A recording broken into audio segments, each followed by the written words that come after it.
नमस्कार। आज के इस वीडियो का टॉपिक है संविधान के अंतर्गत महिलाओं के विशेषाधिकार और माननीय सुप्रीम कोर्ट के महत्वपूर्ण निर्णय। इससे पहले कि वीडियो शुरू करें, आप चैनल को सब्सक्राइब करें और वीडियो लाइक कर शेयर करें। वीडियो अंत तक देखिए बिना स्किप किए, क्योंकि पूरी वीडियो जानकारी से भरी है। आइए शुरू करते हैं बिना किसी विलंब के।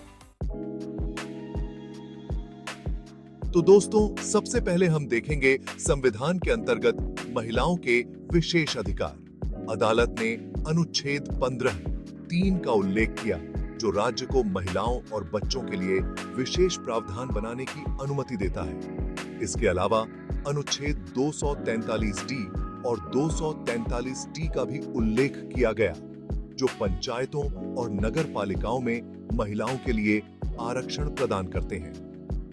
ये प्रावधान समाज में भेदभाव के विरुद्ध और महिलाओं की समान भागीदारी को प्रोत्साहित करने के लिए संविधान की प्रतिबद्धता को दर्शाते हैं।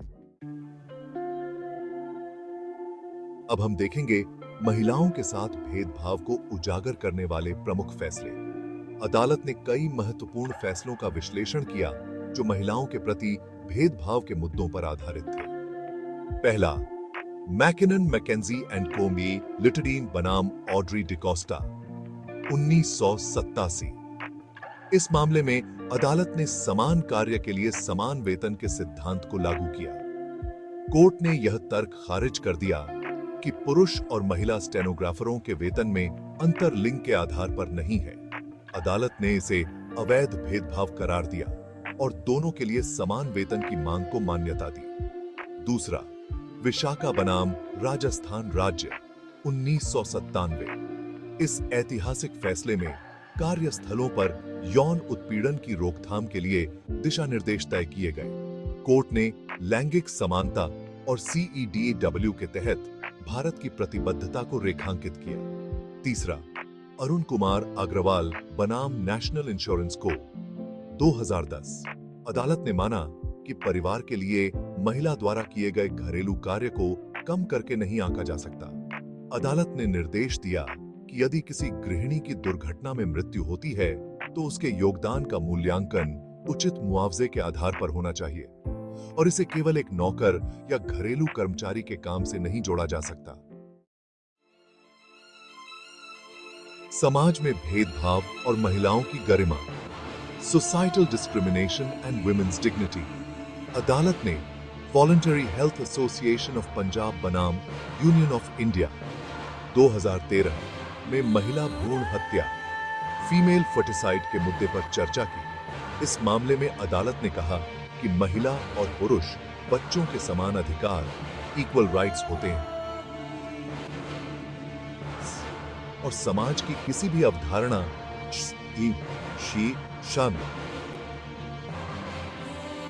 कॉन्सेप्ट को उनकी संवैधानिक पहचान, कॉन्स्टिट्यूशनल आइडेंटिटी और गरिमा के साथ समझौता करने की अनुमति नहीं दी जा सकती। चारू खुराना बनाम यूनियन ऑफ इंडिया, 2015 में अदालत ने फिल्म उद्योग में प्रचलित भेदभाव का संज्ञान लिया, जहां महिलाओं को मेकअप आर्टिस्ट बनने की अनुमति नहीं थी और उन्हें केवल हेयर ड्रेसर के रूप में कार्य करने की अनुमति थी। कोर्ट ने कहा कि समान अवसर, अपॉर्चुनिटी से वंचित करना न केवल भेदभाव है, बल्कि यह महिला की व्यक्तिगत गरिमा, इंडिविजुअल डिग्निटी का उल्लंघन भी है। परिवार न्यायालयों में लिंग संवेदनशील न्याय, gender sensitive justice in family courts. Santhini मामले में अदालत ने इस बात पर जोर दिया कि पारिवारिक विवादों में महिलाओं को अक्सर ज्यादा कठिनाइयों का सामना करना पड़ता है। अदालत ने यह भी कहा कि न्यायिक प्रक्रिया में देरी का सबसे अधिक नुकसान महिलाओं को होता है। मोना आरेश गोयल बनाम आरेश सत्या गोयल, 2000। अनिंदिता दास बनाम श्रीजीत दास, 2006। जैसे मामलों में यह सिद्धांत स्थापित हुआ कि महिलाओं की सुविधा को प्राथमिकता दी जानी चाहिए ताकि वे आर्थिक और सामाजिक बोझ से बच सकें। सुप्रीम कोर्ट के संथीनी बनाम विजया वेंकटेश फैसले ने न्यायिक प्रणाली में लिंग संवेदनशील दृष्टिकोण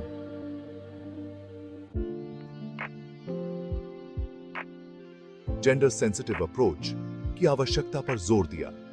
अदालत ने यह स्पष्ट किया कि न्याय तक पहुंच, समान वेतन और कार्यस्थल पर सुरक्षा महिलाओं के मौलिक अधिकार, फंडामेंटल राइट्स हैं और इनका सम्मान होना चाहिए। इस फैसले के माध्यम से न्यायालय ने यह संदेश दिया कि संरचनात्मक असमानताओं, स्ट्रक्चरल इनइक्वालिटीज को समाप्त करने और समाज में महिलाओं को उनका उचित स्थान दिलाने के लिए कानून और न्यायिक प्रक्रिया का संवेदनशील होना आवश्यक है। वीडियो अंत तक देखने के लिए धन्यवाद। फिर मिलेंगे अगले वीडियो में एक और दिलचस्प जानकारी के साथ। नमस्कार।